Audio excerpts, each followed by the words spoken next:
love to laugh.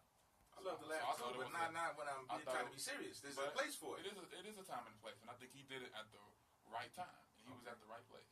All right. Well, I just think that kind of thing detracts from the mission statement of what we're trying to get forth here. Because the energy is forth to represent the loss of life at the hands of the police.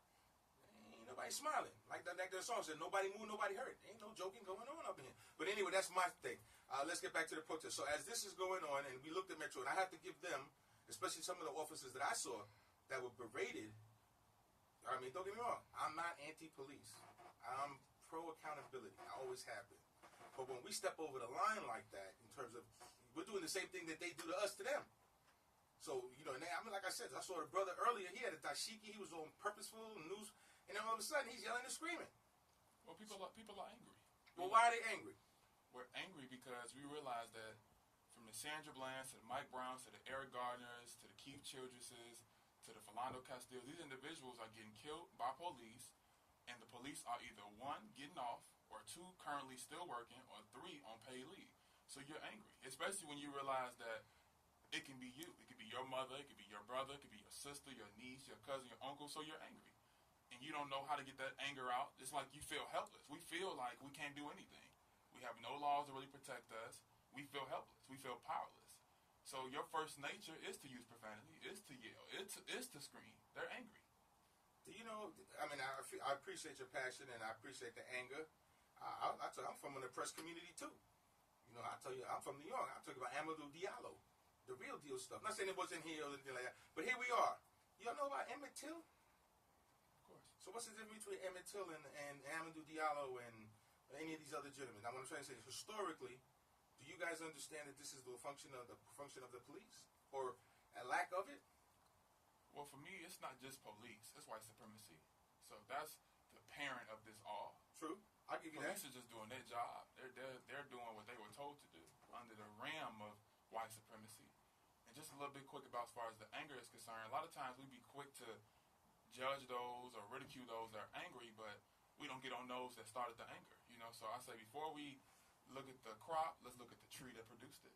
You know, and that's what we need to do. Police produce that anger. So quite frankly, I'm not going to be like, brother, why are you angry? Why are you yelling? He has a right to be angry. You know, because at the end of the day, they're not angry because we have not done anything to them. If you look at history, the police have always had a violent record as a whole. So we're angry. We're looking at that. But you do understand what police is? My definition, or the definition that they want people to think they are. Your definition. We're talking to you. What you mean? My definition is that they're like an occupied army that terrorize our communities. I'm not saying all police. I'm not anti-police.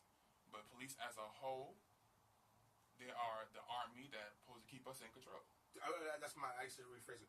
Do you understand what the function of police, how it came about? It was, from my knowledge, they're supposed to be slave catchers. Okay, so understand that they're there to enforce policy for the system, all right? The same system that oppresses. So as we look forward through this change from Emmett Till and even, as you said, slave catching days, and you had this now function in 2016,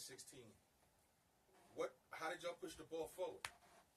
As far as getting the visual, or what do you mean? Yeah, I mean, for this event, these events. What outlet do we use? No, I mean, what came, if I want, like, don't get me wrong, a lot of people say, I ain't marching no more, it's just shoe leather. I ain't going out there for this. It could be violent. But I'm saying to you, after your event, you had speakers, and even though the cops were there, and there was this little bit of anguish between the two communities, what came out of it? For me, unity. It was over 500 people. I know the media said 300. It was over 500.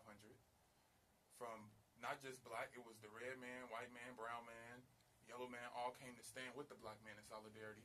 People took love with it. Because at the end of the day, we're not just... Am I on camera too? We're not just fighting... See, this guy stressed. That's whack. Get out of here. We're not just fighting police terrorism. We're fighting white supremacy. So if That's right. How did it get reduced what from this event? What I'm saying is, it's not going to happen overnight. You see what I'm saying? Okay. You can't expect 400 years of slavery, 200 years of Jim Crow, 60 years. 60 years of Jim Crow. 60. Well, Jim Crow technically didn't. You know, it didn't start just when Dr. King. I'm just talking about from the time it was the black and white. You know, segregated after slavery, from the new Jim Crow, mass incarceration on down to now. That's not going to change overnight. So how is that? So what I'm saying is, what we took from that was love. We took solidarity. Okay. People are exchanging information, getting the conversation rolling. Because in Las Vegas is one of those communities that they never really felt like it was any problem there. So we always walk in right? and think it's scot-free. a lot of people didn't think it was any police terrorism or anything going on in their own city because Las Vegas lives by that. What happens in Vegas stays in Vegas. But it's our own terrorism going on within this city. So what I'm saying is people took away conversations. Okay, what can we do? You have meetings getting set up right now. People